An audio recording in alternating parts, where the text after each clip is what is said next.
Bismillahirrahmanirrahim. Assalamualaikum warahmatullahi wabarakatuh. Saya Nirmal Nurdiandani dari kelas C1 Akuntansi dengan NPM 1022033. Di video kali ini saya akan menjelaskan terkait pemahaman saya terhadap Ma'rifatul Quran, di mana video ini bertujuan untuk menyelesaikan tugas tengah semester pendidikan agama Islam. Materi yang akan disampaikan yakni ada Ta'rifatul Quran, Mukjizat, dan Asmaul Quran. Sebelumnya saya akan menjelaskan metode yang kami gunakan ialah metode tafakur, yakni suatu metode untuk lebih memudahkan mengamalkan ajaran-ajaran Al-Quran atau hadis. Kegiatan tafakur itu apa? Kegiatan tafakur yakni berpikir menggunakan akal dan kalbu. Akal maksudnya berpikir dan membayangkan, jika kalbu merasakan dan menghayati. Tujuannya ialah untuk meningkatkan kesadaran, bukan untuk menjadi pintar. Dan saya ingatkan, akal tanpa bimbingan tertipu, Al-Quran tanpa akal lumpuh. Dan tidak ada seorang pun akan beriman kecuali dengan izin Allah. Dan Allah menimpakan kemurkaan kepada orang-orang yang tidak menggunakan akalnya. Quran Surat Yunus ayat 100. Dalam ta'riful Quran yakni ada 3. Di antaranya kalamullah disampaikan secara mutawatir dan membacanya adalah ibadah. Dalam kalamullah berarti 2 unsur kata dari lafaz kalam dan Allah. Lalu disampaikan secara mutawatir, maksudnya adalah dilakukan secara berangsur-angsur. Hikmahnya ada untuk menjawab permasalahan umat, sebagai penguat hati, meneguhkan hati, dan mengasah tekad Nabi Muhammad SAW, dan sebagai metode mendidik umat secara bertahap. Bagaimana sejarahnya? Sejarahnya ialah yang pertama, Al-Quran turun secara sekaligus dari Allah ke Lauhul Mahfuz, lalu Al-Quran diturunkan dari Lauhul Mahfuz ke Bait Al-Izzah, dan Al-Quran diturunkan dari Bait Al-Izzah ke dalam hati Nabi dengan jalan berangsur-angsur, sesuai dengan kebutuhannya. Dan yang terakhir, membacanya adalah ibadah. Rasulullah SAW bersabda, sebaik-baiknya ibadah umatku adalah membaca Al-Quran. Materi yang kedua yaitu mukjizat. Mukjizat ialah sesuatu yang luar biasa yang bertentangan dengan adat atau keluar dari batas-batas faktor yang telah diketahui. Maka jika mereka tidak memenuhi tantanganmu, maka katakanlah, ketahuilah bahwa Al-Quran itu diturunkan dengan ilmu Allah dan tidak ada Tuhan selain Dia. Maka maukah kamu berserah diri masuk Islam? Terdapat pada Quran Surat Hud ayat 14. Lalu bagaimana dengan isinya? Dari segi isi, terdapat berita-berita dan janji-janji mengenai masa yang akan datang.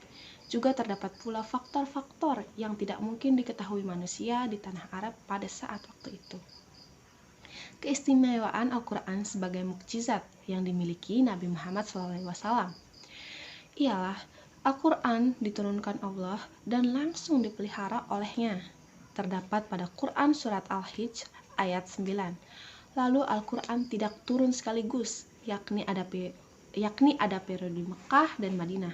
Al-Quran bersifat pembenar dari kitab-kitab sebelumnya, terdapat pada Quran Surat Al-Ma'idah ayat 48.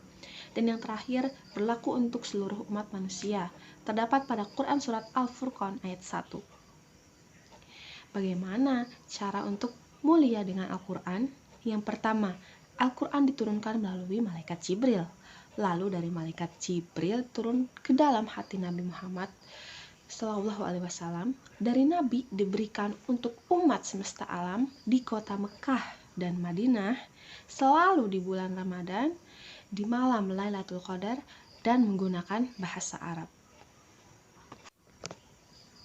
Dan yang terakhir yaitu Asmaul Quran. Asmaul Quran menurut bahasa adalah bacaan, karena seluruh isi dalam Al-Quran adalah ayat-ayat firman Allah dalam bentuk bacaan yang berbahasa Arab. Sesungguhnya Al-Quran ini adalah bacaan yang sangat mulia. Quran Surat Al-Waqiah ayat 77. Secara istilahnya, firman Allah yang berbentuk mukjizat diturunkan pada Nabi terakhir melalui malaikat Jibril dalam mushaf yang pindah-pindah dan diriwayatkan kepada kita dengan mutawatir merupakan ibadah bila membacanya dimulai dari Al-Fatihah dan diakhiri dengan An-Nas. dalam Asmaul Quran, yakni ada 6. Yang pertama, Alkitab atau petunjuk. Kitab Al-Quran ini tidak ada keraguan padanya, petunjuk bagi mereka yang bertakwa. Quran Surat Al-Baqarah ayat 2. Lalu yang kedua, ada Al-Huda, petunjuk juga. Al-Quran sebagai petunjuk bagi manusia dan penjelasan-penjelasan mengenai petunjuk itu dari pembeda antara yang baik dan yang batil. Quran Surat Al-Baqarah ayat 185. Yang ketiga ada Ar-Rahmah atau rahmat.